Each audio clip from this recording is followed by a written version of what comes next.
আমি কখনোই হতাশ হই নাই যে আচ্ছা ওই ওয়ার্ডটার মানে কেন আমি বুঝি না, আচ্ছা এই যে সেন্টেন্সটা বললো এই সেন্টেন্সটার অর্থ আমি কেন করতে পারছি না।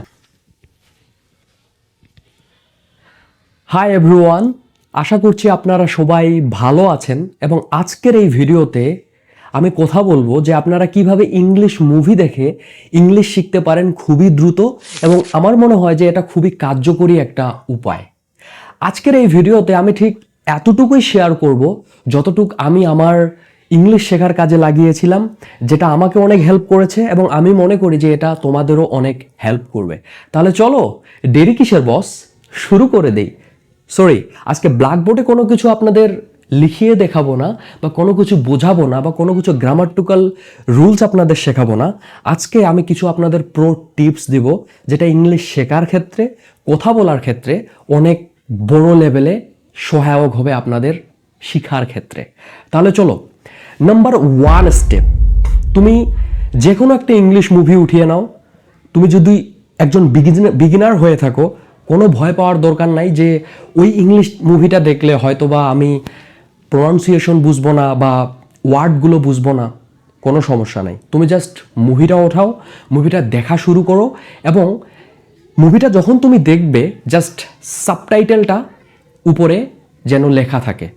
তোমার ফোকাস থাকবে জাস্ট সাবটাইটেল এবং ওই যে নায়ক বা নায়িকা যে কথা বলতেছে, এই দুটো জিনিসেই তোমার সবসময় একদম কান খাড়া করে শুনতে হবে, কি বলতেছে এবং সাবটাইটেলে কোন লেখাটা উঠতেছে।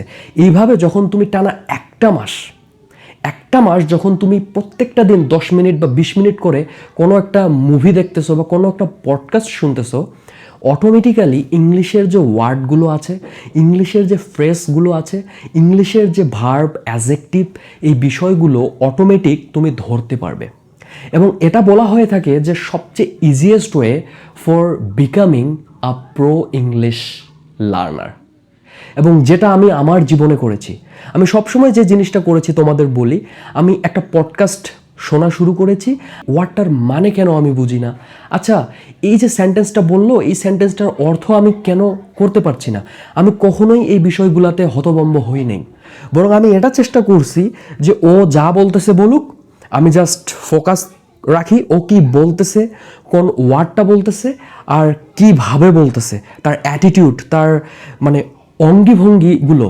এটাই তোমাকে হেল্প করবে যখন তুমি টানা একটা মাস বা 21টা দিন ওই ভিডিওগুলো দেখতে থাকবে। তোমার অটোমেটিক মনে হবে যে ইস, আমি যদি ওই মানুষটার মতো হতাম, আমি যদি ওই মানুষটার মতো করে কথা বলতে পারতাম। এই যে একটা ইন্সপিরেশন, এই যে একটা সাজেশন, এটাই তোমাকে অনেক দূর নিয়ে যাবে, যেটা আমার জীবনে হয়েছিল।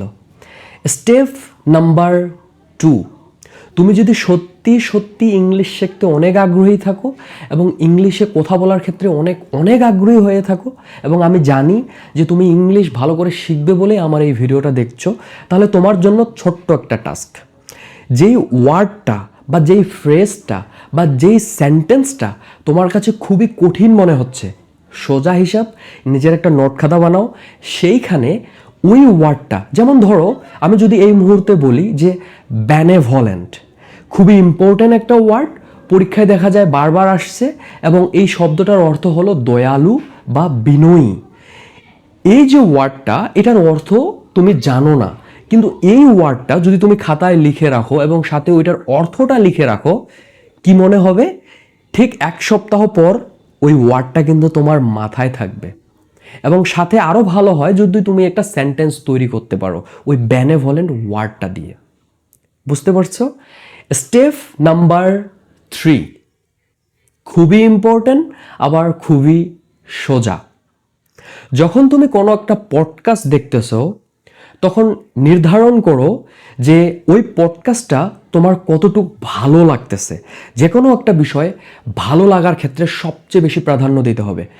এখন এমন হতে পারে যে তুমি একটা ভিডিও দেখছো কিন্তু ওই ভিডিওটা তোমার ভালোই লাগছে না, ওই ভিডিওটা তোমার সাথে যাচ্ছেই না, ওই ভিডিওটা দিয়ে কাজ হবে না।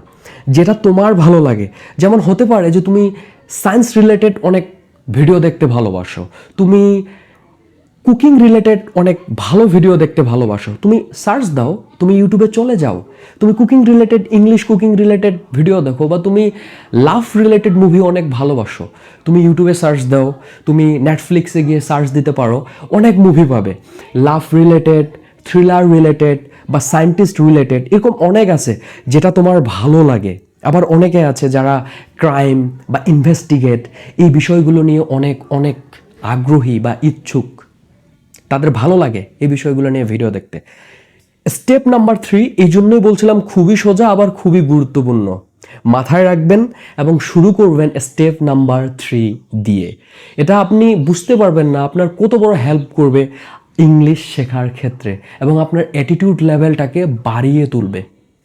স্টেপ নাম্বার 4, স্টেপ নাম্বার 4 হলো, তুমি যখন ওই যে পডকাস্টটা দেখছো, ওই যে ওয়ার্ডগুলো বারবার উঠতেছে বা যে ওয়ার্ডগুলো ওই হোস্ট বা পডকাস্টে বলতেছে, সেই ওয়ার্ডগুলো দিয়ে বা যে সেন্টেন্সগুলো বলতেছে, তুমি জাস্ট একটু পজ করো, পজ করে ওই সেন্টেন্সগুলো লিখে ফেলো খাতায়।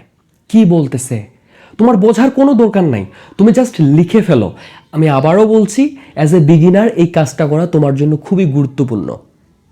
ভিডিওর শেষে তোমাকে বুঝিয়ে দিব যে কেন এই কাজটা তোমাকে করতে হবে এবং কেন এই কাজটা করলে তুমি ইংলিশে অনেক বজ হয়ে উঠবে। তাহলে স্টেপ নাম্বার 4, তোমাকে লিখতে হবে কি বলতেছে। এমন না যে পুরো 10 মিনিটের ভিডিওই তুমি লিখে ফেলবে, জাস্ট প্রথম 2 মিনিট বা 1.5 মিনিটে কি কি বলতেছে এই যে 5টা-10টা সেন্টেন্স তুমি প্রত্যেক দিন খাতায় লেখো। তুমি এতে করে পরিচিত হবে ইংলিশ ওয়ার্ডগুলোর সাথে এবং ইংলিশের সেন্টেন্সগুলোর সাথে। আদৌ আসলে সেন্টেন্সগুলো কিভাবে তৈরি করতেছে তারা, সেন্টেন্সগুলো কিভাবে বলতেছে তারা, এই বিষয়গুলো তোমাকে অনেক অনেক হেল্প করবে। Sorry for interruption. Step number 5, be consistent. Why? Without being consistent, you can't become what you want. You can't become what you want to be. Exactly.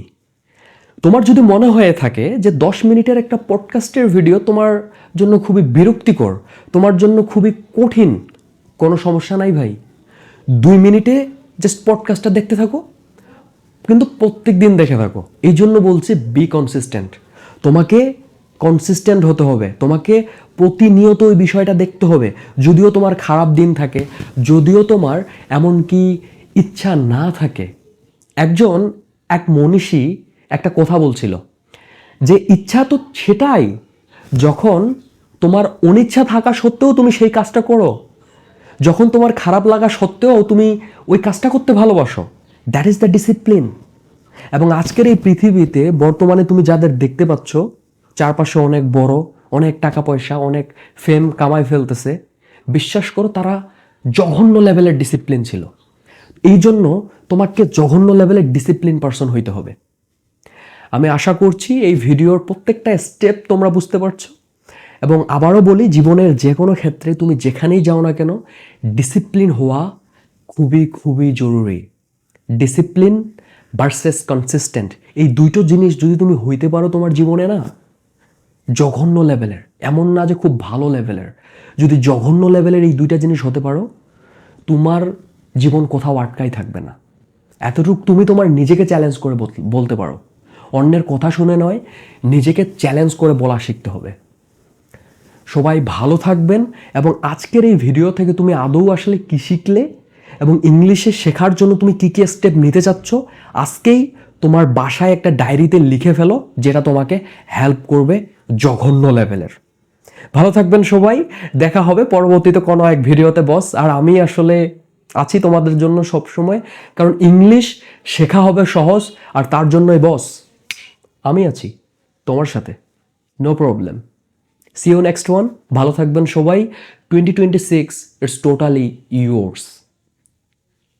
Love you everyone.